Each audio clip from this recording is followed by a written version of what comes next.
Ngayong araw guys, nanguha naman kami ng tapalang or yung tinatawag na tuway. Katanghali ang tapat nang umalis kami sa bahay. Bali hinintay ko muna si Utoy dito sa gitna ng daan. Nakalimutan kasi naming dalhin yung lighter kaya pinabalik ko siya. Ang bala kasi namin guys, yung mga mahuhuli namin ay lulutuin na din. Pero hindi pa naman kami sigurado kung meron kaming mahuhuli. At mga ilang minuto ang nakalipas ay nakabalik na si Utoy. May dala na rin siyang papel na gagamitin namin pampaapoy. Kaya nagpatuloy na ulit kami sa paglalakad. So yun guys, samahan nyo kami ngayong araw kasi mangunguha kami ng tapalang. Hindi ko alam kung anong tawag sa inyo nun, yung malaking shell, yung nakukuha sa putikan. Tetestingin na yung manguha sa ilog guys. Kung low tide, makakakuha tayo niyan. Mamimingwit na rin kami. May dala kami mga pamain dito tsaka biwas. Wala kasi kami magawa sa bahay guys, nakakainip. Kaya tara, samahan nyo kami. Nasa 20 or 30 minutos lang naman yung lalakbay natin. Puro niyugan lang naman to tapos tatawid ng dalawang sapa. Wala namang problema guys kasi wala ng tubig yung mga sapa dito. Kaya mapayapa kaming nakatawid nang hindi nababasa. Ang kaso nga lang guys, pag ahon namin ay wala na pala yung pinakang daan. Sa sobrang tagal naming hindi nakapunta dito ay sumukal na. Kaya humanap na lang kami ng ibang way para makalampas. Ang sukal na guys yung iba namin dinadaanan doon. Maghahanap kami ng ibang daan dito.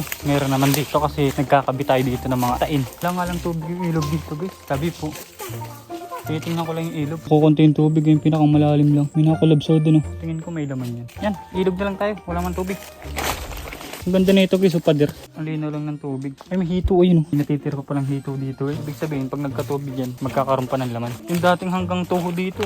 Tingnan nyo, ang natitirahan lang talaga ng tubig yung malalim. Pero yung iba wala talaga. Gawa ng tag-init. Paglampas namin sa pangalawang sapa ay malapit na tayo sa malaking ilog. Ilang liko na lang to ay ando na tayo. Sumukal na nga lang guys yung mga daanan kasi wala masyadong pumupunta. Pagdating namin dito ay saktong-saktong low tide. Inaasahan na namin yan kasi hindi na masyadong umaabot dito kapag high tide. Bali yung pinakang spot naman natin ay doon pa sa may baba. Bali sa part na to guys, naabot to ng high tide. Kaso low tide ngayon kaya walang katubig-tubig. Kaya bababa kami ng konti doon para mahanap ng spot. Malalalim na kasi sa baba doon. Dito lang walang masyadong malalim kasi pantay ang lupa. Doon kasi maraming libtong kung tawagin. Yung biglang lalim. Pati ang kulay ng tubig doon. Sabaybay lang naman kayo mga hanap guys sa ganyang putikan na kabababa doon. May bandang sasahal. Yung kami kukuha. Putik. Dito kasi buhangin. Wala masyado dito. Ang lalaki ng bato. Dito kami naglalangoy nung nakaraan guys. Nung high tide. Dito kami gumawa ng ano guys o kainan. Pero ngayon wala nang katubig-tubig. Wild duck oh. Ayun oh.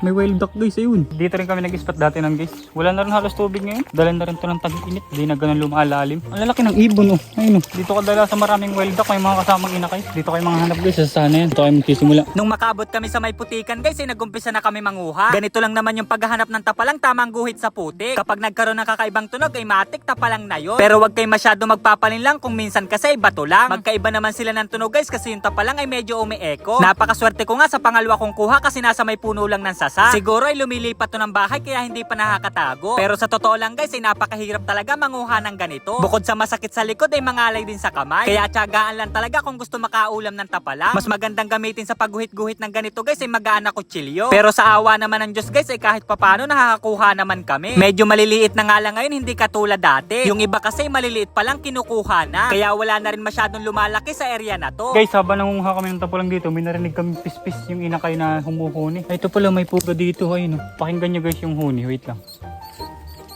Sa tingin ko yung ganyang pugad maya eh. Lumipad yung inahin niya. Parang maya nga yata. Tingnan yung mabuti kung gaano kaliliit ang inakay sa loob. Kaya sigurado na pugad to ng maya. Maya nga guys. Positive. Ang liliit pa. Kaya wag natin pakialamanan. Gilid na gilid lang siya ng ilog guys. Ang daming inakay. Kakatuwa. Ang liliit. Tiningnan lang naman namin tapos nagpatuloy na kami sa pangunguha. Medyo malapit-lapit na rin tayo sa pamimingwitan natin. Pero sinusubukan pa rin namin habang papunta doon. At dito na nga nakuha ni Otto yung kanyang pangalawa. Tapos may nakita naman akong sipit ng alimango na nakabaon sa putik. Ganito kung minsan magtago ang tapalang guys, kitang-kita na yung kalahati. Kapag kaganyan na hindi na kailangang guhitan. Kaya lang naman sila bumabaon sa putik ay gawa ng baha. At bago kami makarating sa spot guys, ay nakakuha pa ako ng 3 pirasong malalaki. Dito na rin yung pinakandulo ng sasahan kaya tumigil na kami. Sa bandang unahan kasi neto ay sobrang lalim na. Kapag kaganon ay bihira na rin yung tapalang. At bago kami tumawid ng ilog ay kumuha naman kami ng dahon ng batbat. Bale eto naman yung pagtatalian namin ng biwas. Mas maganda tong gamitin kasi paliit yung dulo. Medyo malayo kasi dito ang kawayanan. Medyo malalim na sa part na to guys. Saan tayo mag-spot?